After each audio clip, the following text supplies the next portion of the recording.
So what are you doing right now? Learning how to do this crab cleaning stuff, man.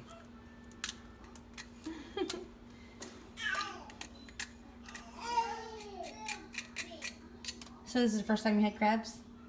Well, yeah, like this. Oh boy. I've had crab at Red Lobster and whatnot, you know. Yeah.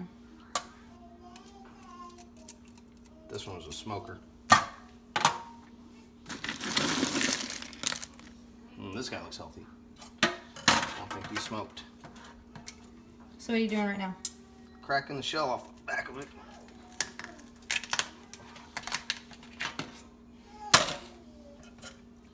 Cleaning the lungs out. Watch your fingers. Yeah, I got it.